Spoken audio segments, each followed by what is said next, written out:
அனைவருக்கும் வணக்கங்க. ராசி சக்கரத்தில் இரண்டாவது ராசியாக இருக்கக்கூடிய ரிஷப ராசி அன்பர்களே, உங்களுடைய ராசி அதிபதி யாருன்னு பார்த்தீங்கன்னா சுக்கிரன்னு சொல்கிறாங்க. அடுத்து வரக்கூடிய 7 நாட்களில் நீங்கள் கவனமாக இருக்க வேண்டிய விஷயங்கள், பண்ண வேண்டிய பரிகாரங்கள், வழிபட வேண்டிய தெய்வங்கள், நீங்கள் என்னென்ன விஷயங்கள்லாம் பண்ணணும் பண்ணக்கூடாது அப்படிங்கிறத பற்றியெல்லாம் இந்த வீடியோ பதிவுகள் மூலம் உங்ககிட்ட நான் சொல்லணும்னு நினைக்கிறேன். அதுக்கு முன்னாடி நம்ம சேனலை இப்போ தான் நீங்கள் ஃபஸ்ட் டைம் பார்க்குறீங்கன்னா சேனலை மறக்காமல் சப்ஸ்கிரைப் பண்ணிவிட்டு அப்படியே பக்கத்தில் இருக்கும் நோட்டிஃபிகேஷனுக்கான பெல் ஐக்கானை கிளிக் பண்ணி வச்சுக்கோங்க. அப்போ தான் இது போன்ற ஆன்மீகம் சம்மந்தமான வீடியோக்கள் உங்களுக்கு உடனுக்குடனே நோட்டிஃபிகேஷனில் வந்து சேருங்க. இப்போ வாங்க நம்ம வீடியோக்குள்ளே போகலாம். ரிஷப ராசி அன்பர்களே, வரக்கூடிய அமாவாசை பார்த்திங்கன்னா உங்களுக்கு மிகவும் நல்லதாக அமாவாசையாகவே அமையப்போகுதுங்க. அமாவாசை நாளில் மனக்குழப்பங்கள் நீங்கி தெளிவு பிறக்கக்கூடிய நாளாக இருக்க போகுதுங்க.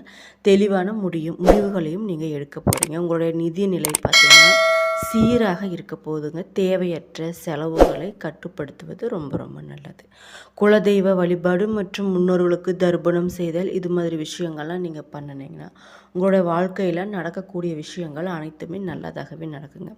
புதிய முதலீடுகள் அல்லது பெரிய முதலீடுகளில் முடிவுகளை அமாவாசை நாட்களில் தவிர்ப்பது மிக மிக நல்லது. உணவு விஷயத்தில் கொஞ்சம் கவனமாக இருந்துக்கோங்க. மன அழுத்தம் ஏற்பட வாய்ப்பு இருக்கிறதுனால தியானம், இது மாதிரி விஷயங்கள்லாம் உங்களோட கவனத்தை செலுத்துனீங்கன்னா நல்ல விஷயங்கள் நடக்குங்க. குறிப்பாக சொல்லணும்னா நீங்கள் பண்ண வேண்டிய பரிகாரங்கள், அமாவாசை நாளில் சிவபெருமானையோ அல்லது அம்மனையோ வழிபாடு செய்வது மிக மிக நல்லது. அப்படியே உங்களுக்கு சிவபெருமானை பிடிக்கும் அப்படின்னா ஓம் சிவபெருமானே போற்றி அப்படின்னு கமெண்ட் பாக்ஸில் கமெண்ட் பண்ணிக்கோங்க. ஒரு விஷயத்தை நான் உங்ககிட்ட சொல்லணும்னு நினைக்கிறேன். இப்போ நமக்கு சந்தேகம் இருக்கும், என்ன தான் நம்ம சாமியை வேண்டுனாலும் நமக்கு எதுவுமே நடக்க மாட்டேங்குது, என்ன தான் பண்ணியாச்சு எல்லாமே செஞ்சாச்சு அப்படின்னு நினச்சி கவலைப்பட்டுட்ருக்க உங்களுக்கு இப்போ நம்ம ஒரு விஷயத்தை மனசார நினச்சி நம்ம கடவுள்கிட்ட வேண்டுடுங்க. எந்த ஒரு சந்தேகமுமே இருக்கக்கூடாது. முழு மனசோட நம்ம கடவுள்கிட்ட ஒரு விஷயத்தை நினச்சி பிரார்த்தனை பண்ணும்போது அந்த விஷயம் கண்டிப்பாக நடக்குங்க. அது உங்களுடைய வாழ்வில் வெற்றிகளையும் குவிக்கக்கூடியதாகவே இருக்கும். வரக்கூடிய நாட்களில் உங்களுடைய வியாபாரத்தில் புதிய திட்டங்களை நீங்கள் எடுக்க போகிறீங்க. அந்த திட்டத்தின் மூலம் உங்களுக்கு நல்ல லாபம் கிடைக்க போகுதுங்க. அலுவலகத்தில் உங்களோட பணிகளுக்கு மேலதிகளோ முழு ஆதரவு கொடுப்பாங்க.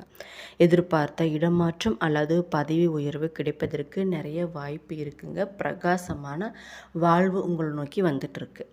பணவரவு உங்களுக்கு திருப்திகரமாக இருக்குங்க. அப்படின்னாலும் தேவையற்ற ஆடம்பர செலவுகளை குறைச்சி எதிர்கால தேவைகளுக்காக சேமிப்பில் கவனம் செலுத்துவது மிக மிக நல்லது. குடும்பத்தில் சிறு சிறு கருத்து வேறுபாடுகள் வரக்கூடும், அப்படிங்கிறதுனால கொஞ்சம் கவனமாக இருந்துக்கோங்க. விட்டு கொடுத்து போவது மிக மிக நல்லது.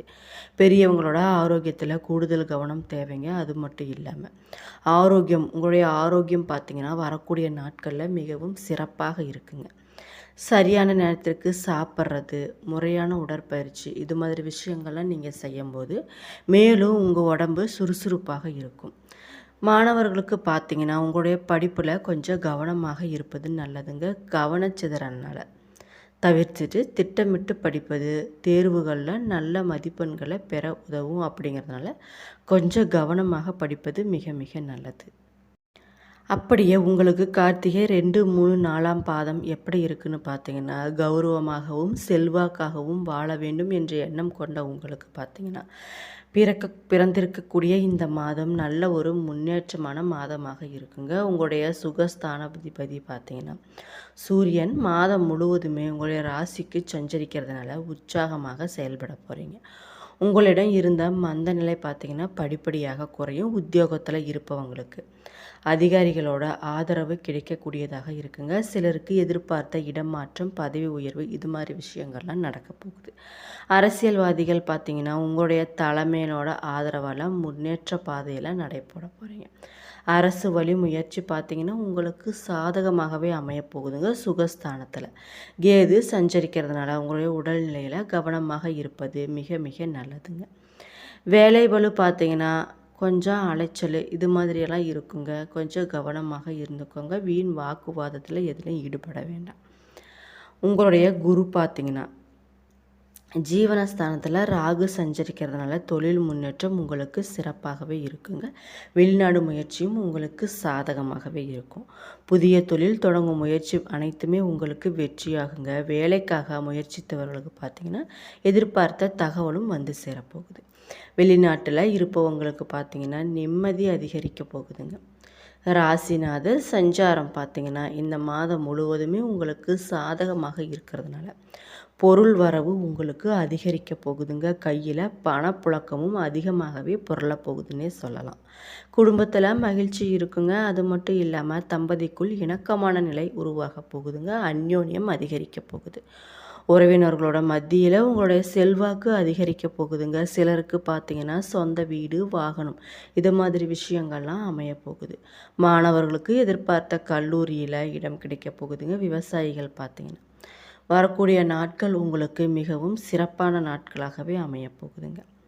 குறிப்பாக சொல்லணும்னா ரோகிணி உங்களுக்கு ஆடம்பரமாக வாழ வேணும் அப்படின்னு இருந்தாலும் பிறர் மனசில் இடம்பெற வேண்டும் அப்படிங்கிற எண்ணத்தோடு நீங்கள் வாழ்ந்து வருவீங்க. அதுக்கு இந்த மாதம் பார்த்திங்கன்னா ஒரு சிறப்பான மாதமாக இருக்க போகுது. இது வரைக்கும் நீங்கள் அடைஞ்சு வந்த சங்கடம் இனி இருந்த இடம் தெரியாமல் போக போகுதுங்க.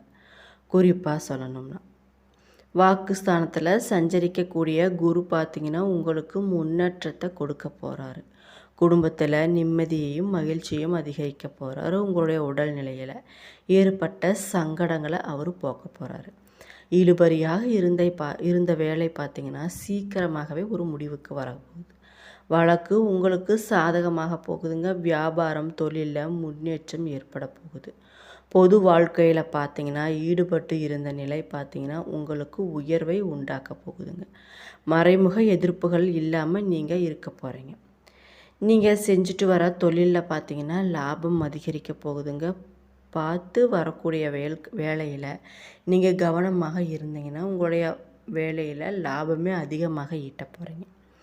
சிலருக்கு பார்த்திங்கன்னா நல்ல வரன் தேடி வரப்போகுதுங்க. தம்பதிக்குள் நல்ல அந்யோன்யமும் பிறக்க போகுது. பிரிந்து வாழ்ந்து வந்தவர்களுக்கு சேர்ந்து வாழக்கூடிய நிலையும் உண்டாக போகுதுங்க. நண்பர்களுடன் ஏற்பட்ட கருத்து வேறுபாடு படிப்படியாக குறைய போகுது. கூட்டு தொழில் லாபம் உங்களுக்கு சிறந்த பலன்கள் தரக்கூடியதாக இருக்குங்க. சிலருக்கு பார்த்திங்கன்னா சொந்த இடம் வீடு வாங்கக்கூடிய யோகமும் அமையப்போகுது. பணப்புழக்கம் அதிகரிக்க போகுதுங்க. லாபஸ்தானத்தில் சஞ்சரிக்கக்கூடிய சனி பகவானால் முடங்கி கிடந்த தொழில் பார்த்திங்கன்னா முன்னேற்றம் அடைய போகுது. புதிய ஆர்டர்கள் பார்த்திங்கன்னா உங்களுக்கு நிறையவே கிடைக்க போகுதுங்க. வேலையில் இருப்பவங்க பார்த்திங்கன்னா உங்களுக்கு ஒத்துழைப்பு கொடுக்க போகிறாங்க. அதனால் உங்களுடைய பணப்புழக்கம் அதிகமாக புரள போகுது. உடல்நிலையில் கொஞ்சம் கவனமாக இருப்பது நல்லதுங்க. விவசாயிகள் பார்த்திங்கன்னா அவசரமாக எந்த ஒரு விஷயத்தையும் பண்ண வேண்டாம். அது உங்களுக்கு கை கொடுக்காது. கவனமாக ஒரு விஷயத்தை நம்ம செஞ்சிட்ருக்க வேலையில் செய்யும்போது அந்த விஷயம் கண்டிப்பாக நல்ல ஒரு முன்னேற்றத்தையே தரக்கூடியதாக இருக்குங்க. மாணவர்கள் பார்த்திங்கன்னா நீங்கள் விருப்பமான பாடப்பிரிவில் விரும்பிய கல்லூரியில் சேர போகிறீங்க. குறிப்பாக சொல்லணும்னா நீங்கள் பார்த்திங்கன்னா மகாலிங்கேஸ்வரரை வழிபட்டுட்டு வந்தீங்கன்னா உங்களுடைய வாழ்வில் வளமே உண்டாகக்கூடியதாக இருக்குங்க. மிருகசீரிடம் 1, 2ஆம் பாதங்க எப்படி இருக்குன்னு பார்த்திங்கன்னா தைரியமாகவும் தன்னம்பிக்கையுடன் வாழ்ந்து வரும் உங்களுக்கு பிறக்கக்கூடிய அதாவது இந்த மாதம் திட்டமிட்டு செயல்பட வேண்டிய மாதமாக இருக்குங்க. இரத்தக்காரரான செவ்வாய் பார்த்திங்கன்னா இந்த மாதம் முழுவதுமே விரயஸ்தானமான 12ஆம் இடத்துல ஆட்சியாக சஞ்சரிக்கிறதுனால செலவு உங்களுக்கு அதிகரிக்கும். அப்படிங்கிறதுனால கொஞ்சம் கவனமாக இருந்துக்கோங்க. சிலருக்கு உடல்நிலையில் எதிர்பாராத பாதிப்பு ஏற்படுங்க. சிலர் உங்களுக்கு சொந்தமான இடத்தை விற்று புதிய முயற்சிகளை மேற்கொள்ள போகிறீங்க. ஒவ்வொரு வேலையும் திட்டமிட்டபடி முடிக்க முடியாமல் போகும். அப்படிங்கிறதுனால கொஞ்சம் கவனமாக இருந்து செயல்படுங்க. உங்களுடைய தர்ம கர்மாபதி பார்த்திங்கன்னா சனி பகவான் லாபஸ்தானத்தில் சஞ்சரிக்கிறதுனால மழையளவு வரக்கூடிய துன்பம் கூட கடுகளவாக மாறப்போகுதுங்க. அனைத்தையுமே எதிர்கொள்ளக்கூடிய அளவிற்கு உங்களுடைய மனநிலை மாறப்போகுது. தேவைக்கேற்ற வருமானமும் வரப்போகுதுங்க. உங்களுடைய லாபாதிபதி குரு பார்த்திங்கன்னா அவரோட சஞ்சாரங்களாலும் பார்வைகளாலும் இந்த மாதம் முழுவதுமே உங்களுக்கு யோக பலன்களை அள்ளித்தரப்போகிறாரு. அதனால் உங்களுடைய குடும்பத்தில் தொழிலில் உத்தியோகத்தில் இது மாதிரி விஷயத்தில் எல்லாமே மன நிம்மதி கிடைக்க போகுது. எந்த விதமான பிரச்சனை வந்தாலும் அதை எதிர்கொள்ளக்கூடிய மனநிலை உங்களுக்கு உருவாக போகுதுங்க. மறைந்து இருக்கக்கூடிய திறமை பார்த்திங்கன்னா வெளிப்பட போகுது. குறிப்பாக சொல்லணும்னா செல்வாக்கு, அந்தஸ்து இது மாதிரி விஷயங்கள்லாம் உங்களுக்கு படிப்படியாக உயரப்போகுதுங்க. உத்தியோகத்தில் ஏற்பட்ட பிரச்சனைகளும் ஒரு முடிவுக்கு வரப்போகுது. வழக்கு பார்த்திங்கன்னா உங்களுக்கு சாதகமாகவே அமையப்போகுதுங்க. குறிப்பாக சொல்லணும்னா நீங்கள் நினச்சபடியே இடமாற்றமும் உங்களுக்கு கிடைக்க போகுது. வருமானமும் உயரப்போகுது. பிறருக்கு உதவி செய்யக்கூடிய அளவிற்கு உங்களுடைய நிலை மாறப்போகுது. உங்கள் தனக்காரர் பார்த்திங்கன்னா புதனின் சஞ்சாரமும் சாதகமாக இருக்கிறதுனால மனம் தெளிவாக போகுதுங்க.